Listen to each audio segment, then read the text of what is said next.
Welcome back to News Across Nigeria. The Imo State government says, yes, we're going to complete the first ever ongoing flyover project within the state capital. But before we proceed, let's remind you that all our top stories can be found on our website, channelstv.com, and on youtube.com/channelsweb. Do visit m.channelstv.com to view us live on your mobile device. You can also download the Channels TV app for Android and iOS and Windows phones from their respective stores. We'd also like to urge you to please interact with the Eyewitness feature in the Channels TV app on the Android, iOS, and Windows platforms. If you have pictures or videos you'd like to share with us, tap the application on your device, swipe to reveal the Eyewitness menu, and follow the instructions. Now, here are some photos sent in from our viewers who we call eyewitnesses to us on what's happening as they capture it on their cameras across the country.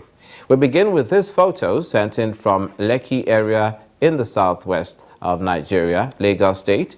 It shows this salon car driving along on a highway with a sack containing unknown items on its boot. Our eyewitness reporter says this doesn't look very safe. And we concur. This next photo comes in from Calabar, the Cross River State capital. It shows a damaged electricity pole, another one barely standing. Our eyewitness reporter calls on concerned authorities to fix it. And this next one is from River State. It shows the dilapidated school building with cracks on its walls. Our eyewitness says state authorities should renovate this school. So we have two of the same type of photos that most of our eyewitnesses sent to us. That is bad electricity poles about to tip over and schools that are in very bad shape. We thank you for these photos. Please keep them coming. Now, the Imo State government has planned to complete the first ever flyover project within Owerri, the Imo State capital, before the end of the first quarter of 2016. Governor Rochester Okorocha disclosed this during an inspection of the flyover bridge within the state capital. He said that the project is expected to decongest the traffic gridlock experienced within the state capital. The governor also said that the project, which is the first of its kind in the state, will be completed before the end of the first quarter of 2016. We have the two of it, one on Okigwe Road and one on Olu Road. This is a high capacity flyover. We are hoping that this will be completed within the first quarter of next year. As you can see, work is in progress, and the standard of work is good as provided by the engineers. Imo people cannot wait to see their first flyover and again the second one. This is part of our promises to ensuring that Imo becomes a traffic-free state. We're opening up so many roads now, so many roads in Imo State within the city that has helped to reduce the traffic congestion. Imo State Governor Rochester Okorocha. Now to a alleged crime-related story. The Economic and Financial Crimes Commission has rearrested Mr. Patrick Akwobolokemi, the former Director General of the Nigerian Maritime Administration and Safety Agency, NIMASA. He was rearrested outside the premises of the Federal High Court after Justice Ibrahim Buba adjourned his case till 18th of January 2016 for the commencement of trial. Our judiciary correspondent, Shola Shoyele, who witnessed the drama, reports that his lawyer and relatives were in shock at the turn of events. When they found their voice, they confirmed the incident, condemned it, and vowed to challenge it in court. This latest arrest is coming after the court already granted him bail in the sum of 50 million naira. At the time of his arrest, he'd already met the bail conditions and had in fact come to the courtroom from his private residence. It's part of what happened in that incident.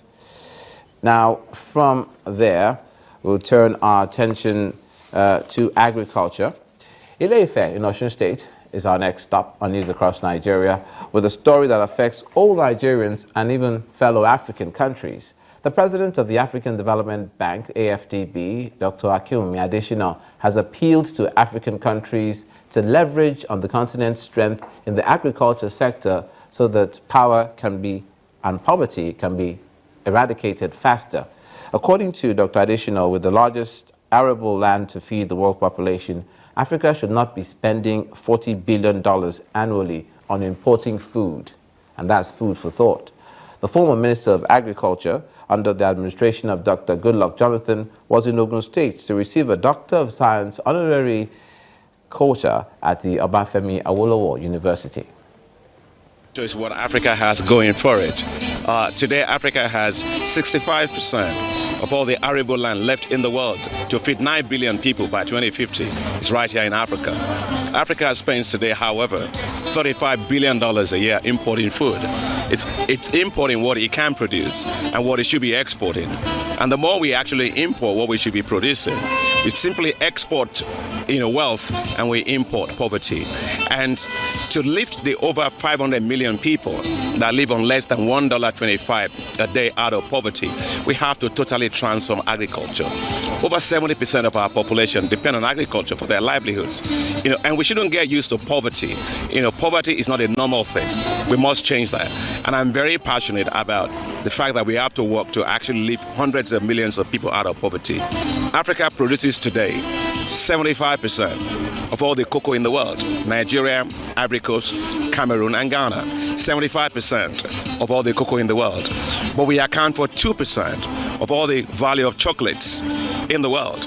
And that value is $100 billion a year. So it means that if we process what we produce into all kind of high-value products, no doubt that the future millionaires and billionaires will always be in agriculture. Because nobody drinks oil, nobody smokes gas, but everybody eats food. And that's why I'm very determined as president of the African Development Bank that we will change agriculture completely. Here, Dr. Akinwumi Adesina, the president of the African Development Bank. You are watching News Across Nigeria. When we come back, a cave called Amancho in Etitiada is a tourist destination, and we'll show you and tell you why. Please stay with us.